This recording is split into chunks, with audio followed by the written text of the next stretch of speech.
The air was still as she reached her fork out towards the large bowl in front of her, only interrupted by the usual mild droning that filled any working spaceship. However, the only thing that the quiet did for her was make it so much more noticeable just how much her arm was shaking, even as she only did something as simple as try to eat. The fork's tips moved several inches from place to place as she lowered them towards their target, which was a large green flower that the humans called broccoli. During her stay on Mars, it was one of the earthen vegetables that she had found not only safe, but also rather enjoyable to eat. Although right now, that enjoyment was the only thing that gave her hope of being able to actually get it down. If she would even manage to get it on her fork, that was. She sighed for a moment as she dropped her shaking arm, her fork clinking against the bowl's wall, as it finally found some rest while pressing against the metal. In the silence, the old Raphaelite could feel her heart beating. Not brutally so. It wasn't like a stressed pumping intended to fire her body up for survival. No, it was just slightly harder than usual. That was probably the worst thing for her, at least whenever she consciously thought about it. The subtlety of it. In many stories she had read, and in many, in hindsight probably exaggerated retellings she had heard, people often reported about the ways in which killing could haunt a person. They often spoke about constant guilt, about not finding rest, about paranoia and states of anxiety.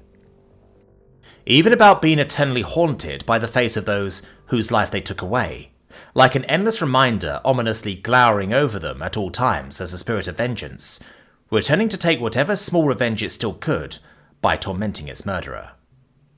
However, Moore felt none of that.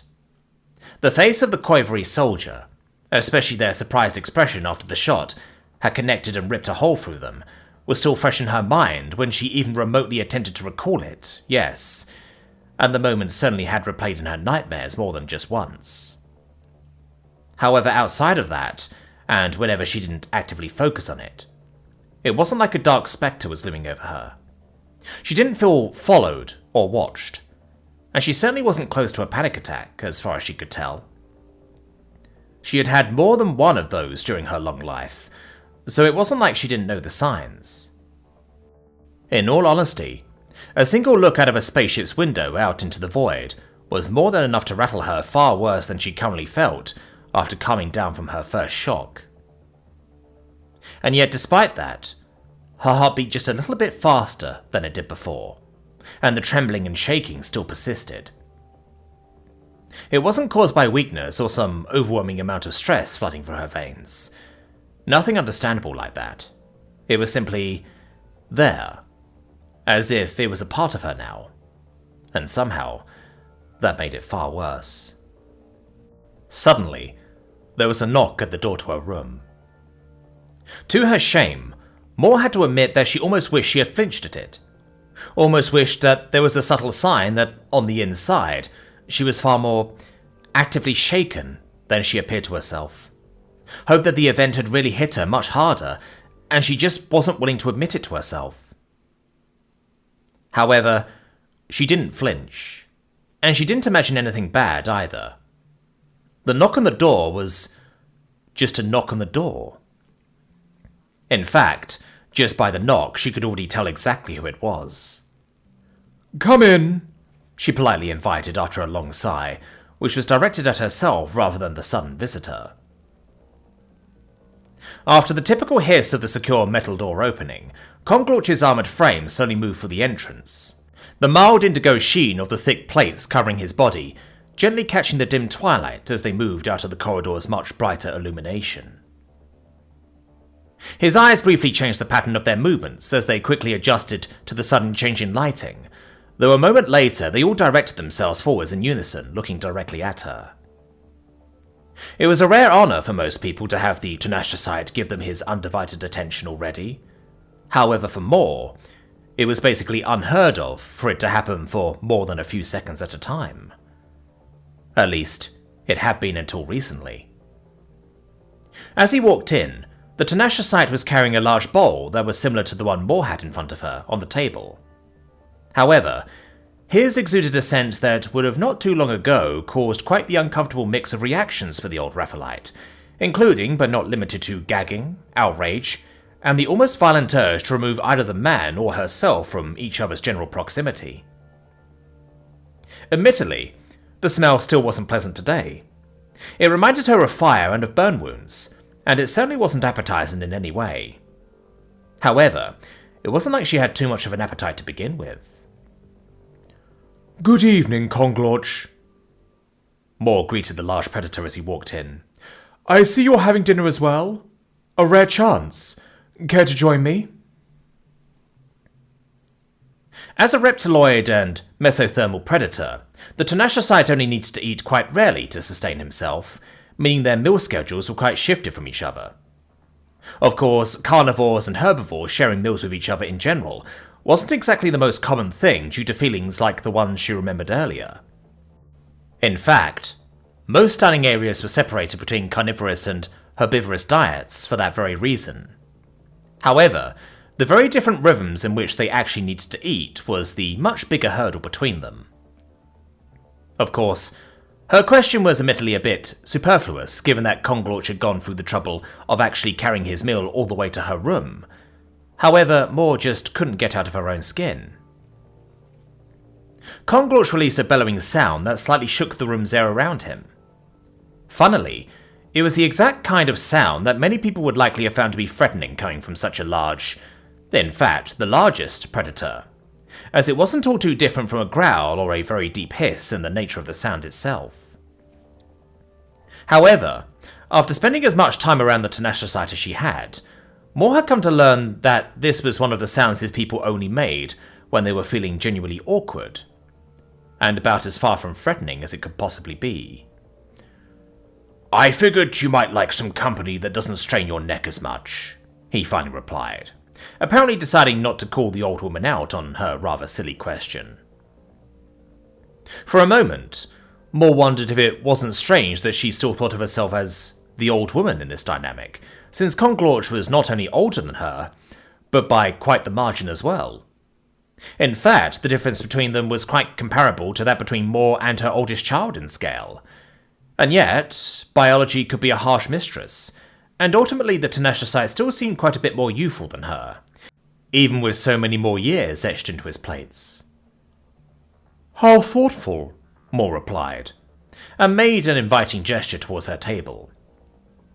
Her nose strained a bit as the smell of Conglorch's meal got closer. However, it was little more than a mild inconvenience. Once the Tenasciocyte had reached the table, placed his bowl down and made himself comfortable by sinking down onto his stomach, all four of his eyes remained focused dead on Moore's face. Not a single one looked around, surveyed the room, or even so much as looked down at his food. In face, his head was raised and positioned in such a way that he specifically wouldn't look down at his food, peripherally or otherwise. Things were quiet between them for a long moment that would have probably been awkward in most other situations, however simply felt empty in this one. Eventually, Conglorch was the one to finally break it. "Are you not going to eat?" he asked with some hesitation, his teeth only slightly parting to let the sounds out. "Are you?" Moore replied directly. Not in a snippy way or anything. She was more directly reflecting Conglorch's energy back at him. There was another pause. This time Conglorch released another one of those awkward bellows, keeping the silence at bay. Eventually, he once again was the one to break the quiet. I still taste the blood," he admitted after a moment. Inadvertently, the confession summoned up the images of the confrontation down on the planet into Moore's mind, playing before her inner eye like a movie. The way the predator's massive jaws had closed around the comparatively frail Koifui's neck, the sickening sound of breaking ivory and bone as the dagger-like teeth broke through the intended-to-be protective armor like it was the sugary shell around candied fruit. The way blood had spurted everywhere, running down the plates of both killer and victim as it spread across the hard surfaces. The way the light slowly left their eyes as their arms reached up, not truly realizing just what had happened to them, even until the very moment they breathed out their life. How their body had dropped limply from his jaws while Konglort stood, his face and teeth covered and dripping with blood, while a primal fire burned in his eyes for just a few more moments. In many ways, it had truly been the scene of a horror story. A horror story not unlike those she had heard being told behind the held-up hands of many herbivorous species during her years, whispered in quiet corners or in safe places that predators did not enter. Stories about instincts and true natures and the programming to kill, of evolution and selection, and of mercy being a weakness among those who hunt to survive. Tales of fleeing and hiding and avoiding, and of sticking together for safety. Konglort had found himself in a dangerous situation, and by his own admission, his body had reacted on its own, knowing exactly how to go for the kill. He had not thought about it. His training didn't include doing it. He had simply seen his chance and went for the throat. Many people, even many of Moore's old friends, and even a younger Moore herself would have felt themselves validated by this, would have thought that this proved exactly what they had been talking about. But Moore, older and recently wiser now, also remembered what had happened just a little after the kill. The way the fire had drained from Konglorch's eyes, the way he had tensed up, the way his breathing had gone ragged and his stomach had visibly churned as it became clear to him what had happened, what he had done. He had seen his life threatened, not just his own but hers as well, and possibly that of many others if things went to their worst conclusion. And so, he had reacted. At that moment, something echoed through Moore's mind. Words that had once moved her a great deal, even if she hadn't really realized it at the time. Is it only part of their life? Predators eat and kill other beings, that is true. They need to in order to survive. But that is not unique to predators, James has said to her, almost a year ago now. It had been shortly after they first met, when he returned from the medbay after his first run-in with Shida, which had given him his, by now beloved, scar on his arm. Back then, she hadn't yet known he was a predator. When he sat in front of her, what she saw while speaking to him was a primate. One from a Deathworld, yes, but still a member of an honored order, sitting at one table with her and eating what she ate. It wasn't comfortable to admit in hindsight, but that was probably what allowed her to actually really listen to his words. Prey animals are usually not too fond of being eaten. If they spot a predator, a lot of them will flee or hide, but just as many will fight. And they also kill in order to survive, even if they don't eat their kills. Even if she hadn't thought about them for a long while, and even if they had gotten her quite huffy at the time, the old Raphaelite now remembered those words fondly. Her claw briefly reached up for one of those 4 notched horns on her head, gently clacking from one notch to the next. Then she looked down once again as those last words of James specifically echoed in her mind once again, and for a moment she stared at the large, untouched piece of cooked meat in Konglorch's bowl. Meat that, through human standards, was grown in a lab from a single cell. Meat that was designed to be consumed from the ground up and engineered to be especially nutritious for specifically that purpose. Meat that had never seen a day of life, had never breathed, never felt anything.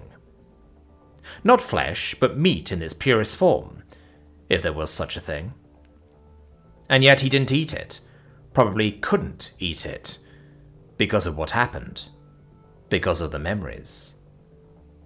Obviously, Konglorch had eaten actual flesh of actual animals his entire life. He had never had a problem with that, and it was very unlikely that he had a moral opposition against it now.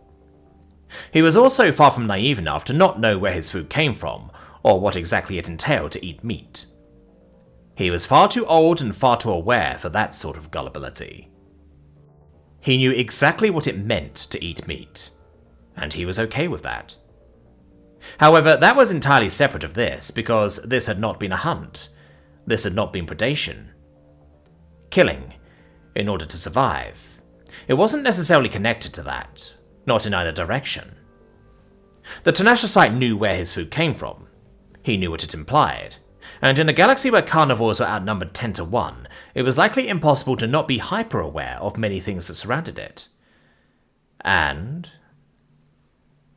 I do not believe they would have lost sleep over killing us, Moore said thoughtfully. She couldn't be 100% confident of that, of course. There was a possibility that the soldiers that died in their confrontation had been entirely decent people, who would have been deeply haunted by those they killed. However, she couldn't quite believe that that was the case. Because those people, they had stalked into the building after a devastating attack. They had used the element of surprise for an ambush. They had breached a secure space, coming specifically after those who had already been injured and weakened. They had combed through it with their weapons ready, actively searching for their opposition, and not intended on avoiding confrontation in the slightest. They had been hunting. A predator goes after their prey when it's at its weakest, goes after the sick, the injured, and the young, finds it in places where it is the most vulnerable, and escape is unlikely. For a predator on a hunt, mercy was a weakness. Those Quavery soldiers, herbivores or not, had been predators. They're predators. And predators, not carnivores, but predators, won't hesitate to go for the kill, no matter how cruel it may seem. Children, injured, sick, elderly, they weren't to be pitied. They were prime targets. And so, when faced with an undeniable, true predator, whether you were about to be eaten or not, there was nothing to do but defend oneself by any means possible. Picking up her fork again, Moore's hand was still shaking. That hadn't changed. She also could still feel her heart beat a bit harder. However, as she brought the piece of cutlery down more firmly onto the vegetables, the movement was straight and clear, and didn't veer off its mark as the four pointy ends sank deeply into the green piece of sustenance. Though right after she did it, she lifted her gaze to look at Conglort softly. Of course, none of that made what he had gone through any easier on him, because he, and all of his people, all of the galactic carnivores for that matter, they weren't predators anymore. People who had grown intelligent, people who had stuck together long enough to form societies capable of travelling the stars, people who had gained an understanding for the weak and the frail that went beyond just the easiest pickings. People that had lived among others for years, decades, generations, and longer in some cases. Lifting her fork with the broccoli on it, Moore's arm still shook as she looked across the table at Conglorch. As they say in my home area, Felvichka Oskopji, she said, as she lifted her fork a bit higher before bringing it to her mouth, really hoping that it wouldn't shake so much that the vegetable would fall right off her fork. Luckily, she actually managed to get it into her mouth without making an utter fool of herself in the process, and as she bit down and the taste filled her mouth, well, she still had no real appetite, but chewing it and keeping it in her mouth didn't actively feel like a chore, which was a good step in the right direction. Conglorch released a long breath, and finally, at least one of his eyes briefly snapped down to the bowl in front of him. Picking the large piece of meat directly out of it with his hand, Moore could see the large tongue in the Tenashicite's mouth briefly twitch in uncomfortable anticipation, as his teeth were slightly parted. However, with a bellow rising up from his throat, the man replied, Chezeko, in the long hiss-like word, before moving in and taking a bite. We can't just ignore this, Representative Kumar said, bringing his hand down onto the table, though stopping the force behind it just before it made contact, which caused a gentle slap sound, instead of the loud crash it would have made otherwise. Our ambassador, assaulted. One of our top generals, maimed. Our soldiers, killed. And we're just supposed to take it? We're not taking it, a higher voice immediately retorted, causing the representative's eyes to shoot over to its source. Sitting with her arms crossed, Zoya Boyko leaned back into her chair with a stern expression. She was a heavily built woman with short platinum hair, a blue gaze that could cut glass, and arms like a lumberjack's. While looking at her and Kumar, one could have easily mistaken which of them was the body and which was the mind representative between them, especially with the general appearance of many of their predecessors in mind. Still, As her title implied, Boyko was every bit as cunning as she was tough, and so it was hard to ignore her words, no matter how riled up one may have been. They offered reparations, and we're going to make them bleed for it. But declaring a war now, after they have already apologized, will do nothing but hurt us in the long run. What is even supposed to be the goal? Retribution? Eradication? When would we deem this war won? If we even had the hint of a chance to win it, she explained, her stance slowly and in calculated words. The galaxy already has its eyes on us. We cannot afford to begin a conflict that will confirm every bad thing they think about us. Kumar scoffed. And what? Will it just take their money every time they move against us? Just forgive them attack after attack? Let them commit war crime after war crime, as long as they keep saying sorry and pay us off? Are we just going to trade the lives of our people for our good image? He retorted harshly, and his eyes sought hers in a challenging glare. They are able to do whatever they want because they are well liked and hide behind a thin veil of convenient deniability. And we're just supposed to allow that? This is the third time they are about to get away with a slap on the wrist for something that would have had us in the sights of every gun in the galaxy had it been us.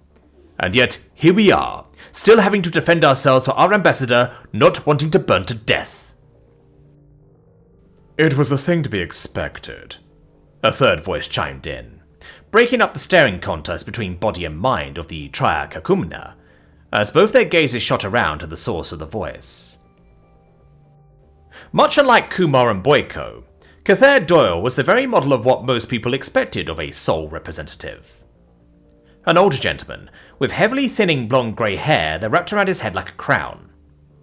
His face was mildly wrinkled, and a pair of small, semi-circled glasses sat gently on his nose, subtly enhancing the size of his almost grass-green eyes as he looked at his two colleagues. The first hints of an emerging beer stubble framed his mouth as he spoke. We broke with an order that has long existed, one that has been around before we joined the fold, and, in places, one that existed independently between them and us. It would be foolish to think that would not limit our privileges, the older man elaborated as he sat straight, with one hand gently laid over the other on the table. A mild sheen of light caught in some sweat that had gathered on the pale skin of his enlarged forehead. Of course they would use the very rules we are pushing against to fight back against us. Boyko rolled her icy eyes. Thank you, Doyle. A very productive intermission, as always, she scornfully scolded. However, before she could go on, Kumar interrupted her with a loud exhale. Well, he's not wrong, he said. We're seeing it among our own people as well. Things we have believed and lived by for years have been uprooted, basically at the snap of a finger. We're working with a realized, for crying out loud. Not everyone's going to catch up to that. He had kept his voice calm and communicative during his explanations. However, once he was done with them, he once again nearly hammered onto the table, stopping himself just short of it this time as well. But that's exactly why we have to show that we stand by it, he said firmly. People are unsure, anxious, frightened. They don't know what to believe anymore. And now we're just going to tell them that, oh, hey, our decisions got us attacked by our malicious opposition that is known to hate us already. But don't worry, they paid us off, so everything is fine now. What we need now is a strong message that we stand by our convictions, that we believe that our way is right, and that we're willing to defend that. Obviously, Boyko was not overly impressed by his demeanor, though she still clearly listened to his words. She leaned forwards a bit once he was done speaking, still keeping her arms crossed but changing her posture to one that carried itself instead of leaning in the chair, as her eyes found his. And you want to achieve that through war? She asked him. A war against possibly most of the known galaxy if things go their worst way? How is that any less bargaining our people's lives for our reputation? Kumar was about to retort something when Doyle spoke up again as well. I must agree with Boyko, he announced, with his eyes closed and his head slightly bowed. An eye for an eye will leave us all blind. The righteous should turn the other cheek. Or, to give it a less religious reasoning for the comfort of current company, not all of Osnijar, not all of the Zoditas, are the enemy. And they are also not the only enemy. A declaration of war, tempting as it may be, will be spoken against a territory, a nation, or a people, none of whom are what we are facing. You cannot declare war on an illegal organization. You are fighting it by default. All a war would do right now is additionally hurt those innocent, and thus lower us to the level of those we claim to stand against. Kumar grimaced, suddenly finding himself outnumbered. Could his stance really be that wrong, that even those two worked together? As the elected main representative, he had final say in the end.